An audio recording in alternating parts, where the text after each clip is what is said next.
Hello everyone, and thank you for joining us with RxSight's educational program called RxSight Ed, a program directed towards the light adjustable lens and light adjustable learnings applied to your practice. Now, I'm here today with my friend Dr. Neel Vaidya from just outside the Chicago area. Thanks for joining us. Thank you, Matt. Good to be with you. And maybe before we get started, I'll have you give us a little bit of background on your practice and what kind of specialty or focus you have within your program. Yeah, absolutely. So, thanks again for the opportunity to be with you here, Matt. So I practice at a practice called Chicago Cornea Consultants. As you can tell by the name, we are a cornea practice based in the Chicago area. We have a few different offices, both downtown and in the suburbs. I myself am a cornea refractive cataract surgeon. So cataract surgery, refractive cataract surgery, vision correction surgery, laser refractive lens implantation, and then cornea as well. So medical cornea, cornea transplantation. That's great. Now, in moderating sessions like this, it's fun for me because of being an administrator for 20 years at Vance Thompson Vision and now talking with practices like yours on how you actually implement all the great technology out there. So maybe we'll start with this. How long have you been using the light adjustable lens, and what was the driver of that decision? Sure. So we added our first LDD to our practice about a year ago, October, November of 2023. We actually just purchased a second unit for our second office not too long ago. So, we're really kind of growing our program. And leading up to making the decision, I think it had been something that we had been sort of toying with for years. I think the data had been really good for a number of years on the product. And our practice has always been kind of prided ourselves on being at that leading frontier of technology. We're pretty quick to adopt other technologies early in the interest of kind of having better outcomes for our patients. And so it was not a matter of if, it was a matter of when that we were going to bring the light adjustable lens technology into our practice. Going up to actually making the decision, we had seen some changes with the technology. The addition of Active Shield was a big one. The impending release of LAL plus, these kind of things where we saw that, hey, this company has a really great technology, but they're also pushing it forward and there's new advances. So we felt it was a great time to bring it into our practice.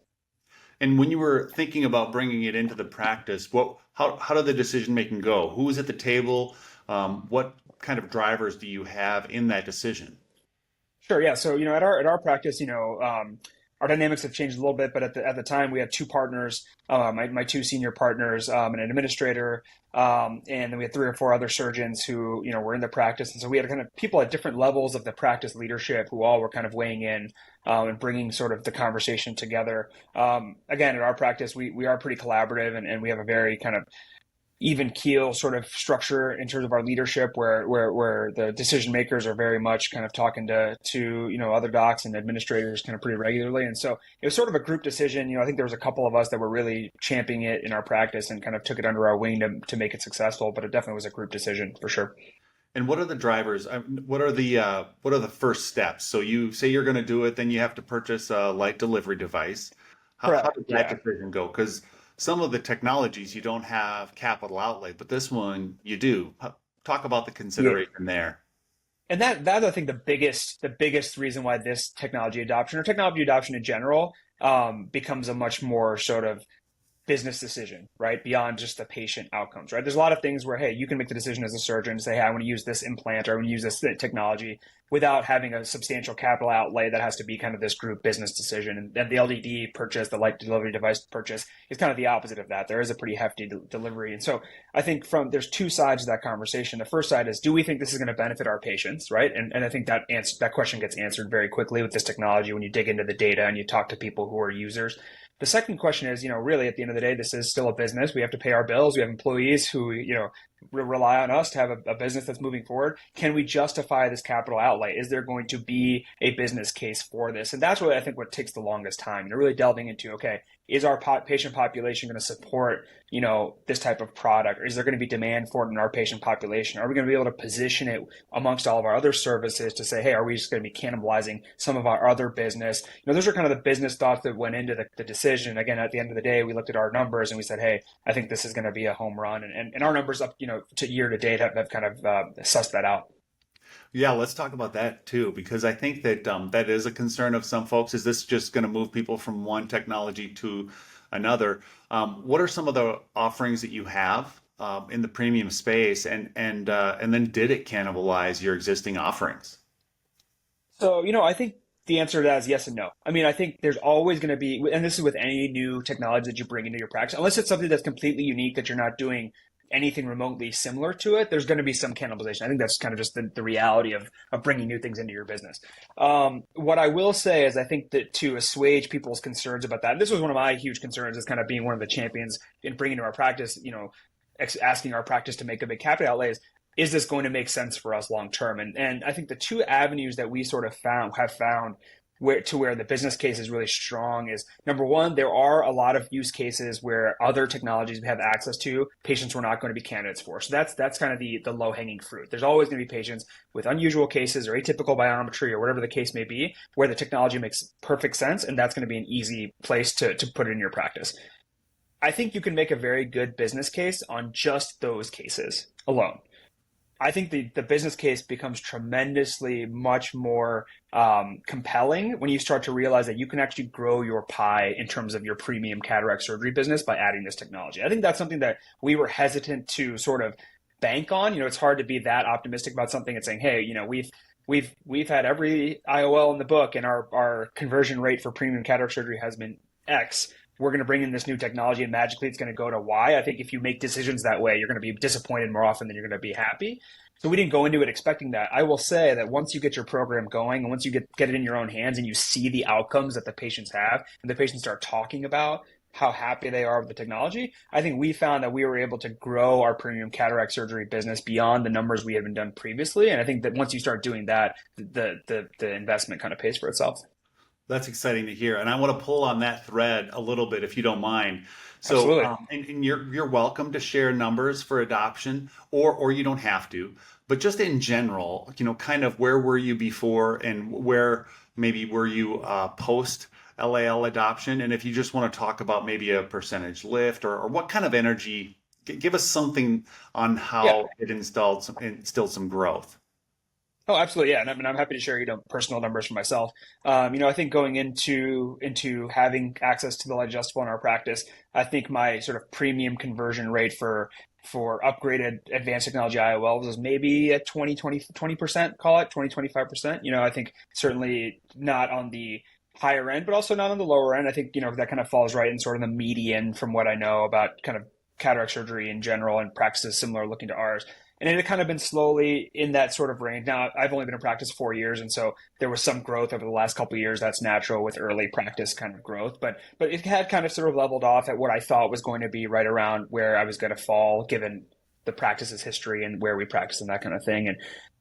And I will say, I haven't, we're coming up on a year, and so I think we were going to at 1 year relook at the numbers and say, hey, what really was the actual dollars and cents impact here? But I think anecdotally, I'm at least at 35% now. I think there's been a 10% bump in my premium conversion rate. And a lot of those have been light adjustable lenses. And I think that will, again, we'll have actual numbers here in the not too distant future. But anecdotally, I can feel that I'm definitely doing more premium cataract surgery than I was a year ago. Well, and that is fantastic that you've got that kind of testimonial on how it's affected the energy of your program. And the administrator in me wants to also do those books another way, because while it's 10% on the whole, it's 50%. Right. When Exactly. you look at it just as premium, Exactly. which is Exactly. that's real value. But you said it more importantly, more impactfully. Sorry, when you said that it's that many more happier patients. Talk to me Absolutely. about the patients who are coming in when they're participating in the process. Yeah, absolutely. So I think, early on in our experience, we did sort of reserve this for patients who were kind of those atypical cases as you sort of hear from time to time. And those patients, like I said, in my hands prior to the access to the light adjustable lens, they weren't really being offered a lot of advanced technology IOLs for a number of reasons. And I think now having an option for these patients who are kind of coming in and asking for, the best and having something to offer them, I think was really great. We found early on that the outcomes were so good, we started asking ourselves, why are we limiting this technology to just atypical cases? Why not offer it to everybody? If we really think, if in our hands we feel like it's providing these these great outcomes, why be so more, why be limiting as to who we think we can kind of offer it to. And so we started to slowly branch out and offer it to more and more patients. And I think as we offered it to more and more patients, we saw that patients really liked the idea, not only of the outcomes, which I think is speak for themselves, but the process, to your point. I think, when I talk to patients about this, I really tell them, hey, this is like getting a custom tailored suit from your tailor, right? It's not going to be, you're not buying it off the rack. You're not going to pick it up, take it home and wear it tomorrow. You're going to go back to the tailor 3 or 4 times. You're going to get the sleeve just right. You're going to get the shoulders just right. But then 5 years from now, when you're wearing that same custom tailored suit and people are complimenting you on how good you look, you're going to think back to that process. Like, yeah, it was absolutely worth it. And I think when you frame it like that, I think patients really understand the value proposition that you're asking of them, right? You're telling them, hey, you're going to commit not only dollars but time to this process, just like we are. But the results you're going to get when you're done through this is really going to be spectacular. Let's chat for a second about how it feels to do this versus other technologies. Some providers say that this gives them a real peace of mind as opposed to other premium technologies. What are they talking about? So I think the adjustability is really what we're talking about. So I think one of the toughest things in premium cataract surgery is your margin of error is very small, because the outcomes that your patients are demanding and ultimately that you're promising are very, very sort of you're threading a very thin needle. And then the other thing too is, you have the patient selection here, the self-selection of patients who are coming in for premium cataract surgery are, number one, getting younger and younger, number two, being more and more active, and number three, being more and more analytical and have access to information, right? And so all those factors are coming in. So as a premium cataract surgeon, your demand for having kind of ultimately, 100% accuracy results or close to it keeps getting higher and higher. And so that peace of mind that we're talking about this technology is that, hey, we're still going to do all of our due diligence. We're still going to do all the measurements. We're still going to do all the biometry and all the thought and all the things that we do for every single case. But even despite doing all that, in a lot of cases, there's some margin of error that's built in, and knowing that, hey, that margin of error is going to be accounted for, and I can go ahead and adjust it away. That's the peace of mind that we're talking about, and that's ultimately what I try to kind of convey to patients as well. Is that I will sleep better knowing that, hey, if your vision's good but not great after surgery, that's part of the deal here. Is that we're going to get you from good to great through this process, and I think that's really comforting. Talk to me about the staff. Are they excited about it? Are they happy for their patients going through the process? Absolutely. And actually, that was one of the things that surprised me the most about this, kind of our first year experience with this is how quickly our staff got excited about what they were seeing. I think, when a patient comes through my office, they probably spend 10% of their time in the office with me. The other 90% of the time, they're seeing my technicians, they're seeing my imagers, they're seeing my coordinators, they're talking to all the other people in the office, they're seeing patients in the waiting room, right? And so the buzz started growing pretty quickly across the practice. We'd see these patients come in and walk out and be so happy. They'd be telling their neighbors in the waiting room about, oh, I got this cool light adjustable lens and I'm seeing so great. And now the next patient's asking for it. But that spread to the staff as well. And I think, when you have that innate enthusiasm, I think it's and frankly, it's disingenuous, I think, to be really, forward about pitching something to a patient if you don't truly believe in what you're selling, right? And conversely, I think also the efficacy of that conversation is much diminished if you don't believe in what you're saying, right? And so in our practice, I think because our staff have seen the results and have seen the patient satisfaction, they believe it. And therefore, when they talk to patients about it, I think that translates. And ultimately, I think that's why our program has been really successful. And because of that extra time that they're spending, have you found an opportunity are you charging more than you were when you started? Are you charging the same as other premiums, above or below? How does that all work? So we definitely charge more than we do for our other premiums. And I think, we charge enough to really compensate the practice for the extra time that's involved.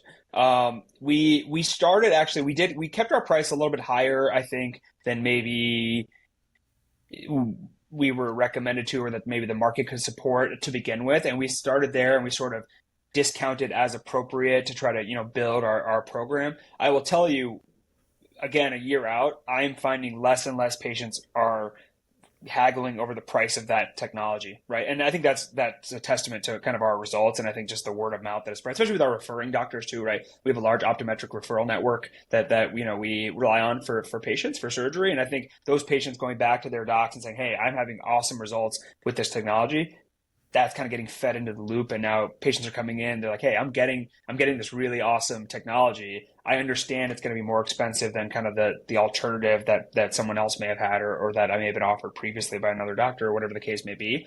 And I'm finding that we don't have to necessarily raise our price, but we haven't had to discount as aggressively, I think, recently. So your patients are having good outcomes. They're excited. Your team is excited. It sounds like you've folded in your ODs and they're excited. Let's talk about the external referral network now. You kind of had a nice segue into that. How have you communicated the benefits of the lead adjustable lens into your optometric network?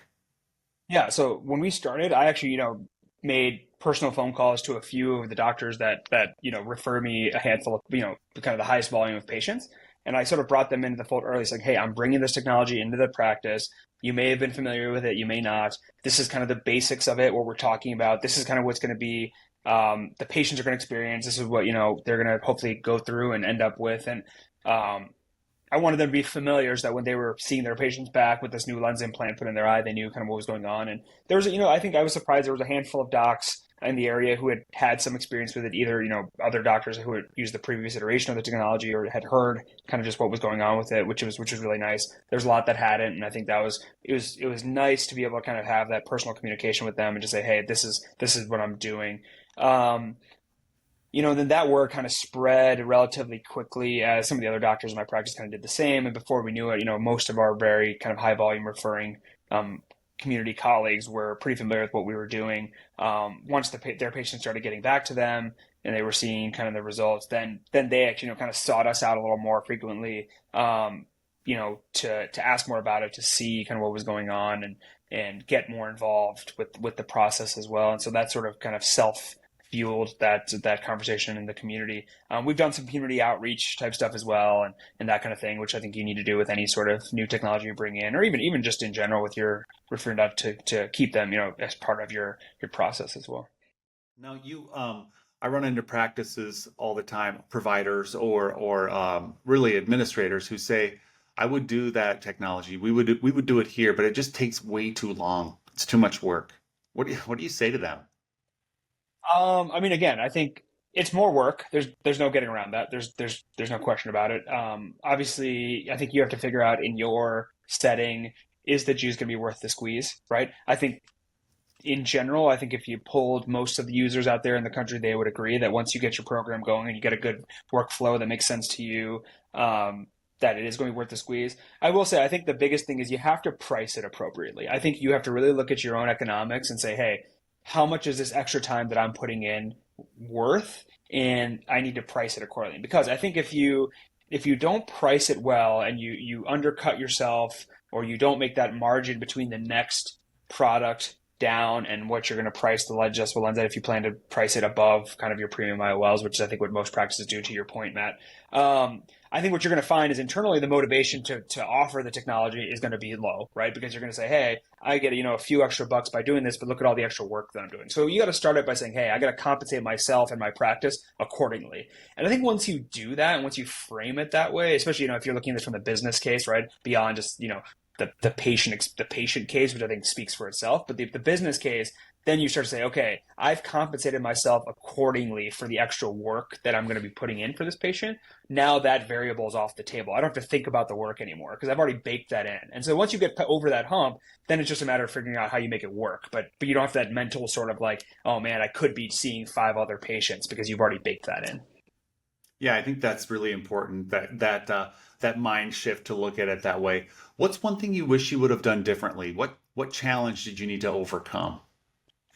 Yeah, I think the thing we didn't do well at the very beginning, which I think we learned quickly, was those dedicated resources to the program, right? I think what we did was we just fit the patients in for adjustments in between other patients. We put them on our schedules, kind of just as post-ops, and we said, okay, well, we'll work them in. And, I think if you're in a busy clinic and you're seeing a lot of patients, we're seeing 25, 30 patients a half day, and the clinic's a zoo, that's just not going to work. And we found that out pretty quickly, I think, in the first couple of months, even having done a handful of cases. When those adjustments started to pile up and we didn't have the dedicated time and resources associated to that process, we really found that it was slogging down our clinic and the patients were sitting there and it was just not great. And so we transitioned out of that really quickly to having, one doctor who kind of took it over under her wing, initially, and we had one staff member whose job it was just to do adjustments, make sure the patients got dilated, make sure they're getting in the chair and out of the chair. Like we dedicated those resources to that after figuring out the first 6 weeks that what we were doing wasn't working so great.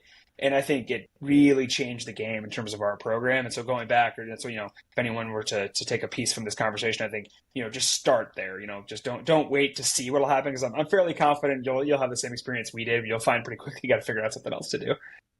Now, what's a tool that that RxSight or someone from your practice could have created that would have made it easier to implement? Is there something you were missing that you wish you would have had? That's a great question. I mean, I think one resource that I think RxSight has that they're doing a good job of distributing is peer-to-peer sort of access, right? I think talking to others and building your program around what others have done is the key, because I think we don't need to keep reinventing the wheel. As much as we want to think that we're unique and I think ophthalmology practice, a lot of us kind of function the same way, right? We're seeing the same patients, we're doing the same surgeries, we're in a lot of the same types of environments. And I think if you just lean on other people and say, hey, how'd you make this successful in your practice, and let me mirror that, and I think the nice thing is, ophthalmology tends to be a pretty collaborative community. I think, so there's lots and lots of people out there who are really willing, myself and others who are willing to be like, hey, we will walk you through what we did and you can learn from our mistakes. But I think you got to capitalize on that in order to really be, and I don't think we did that very well. I don't think I really reached out to the right people or talked to the right people until a couple months in. And I was like, hey, I'm smart enough. I can figure this out myself. And I figured out, hey, that's kind of a fool's errand, and just lean on the others. Well, you can figure it out yourself, and you certainly did, right? But and you Yeah. can just avoid a lot of the pitfalls by listening to sessions like this and talking to others. And I love the way you set it up, Dr. Vaidya, when you were talking about, first of all, we looked at the patient. We knew that they were going to be having what we consider to be superior outcomes. Their satisfaction was going to be high. And then it was just making a business case for it, the rationale behind implementing it, putting in one LDD and now putting in the second one. And then after that, creating an operational structure that supports the growth of it. Well, thanks everybody for joining us for RxSight Ed, a new session for educational learnings about how to implement exciting new technologies like the LAL and the LAL Plus. Thank you, Dr. Vaidya, and everybody have a great day. Thanks, man.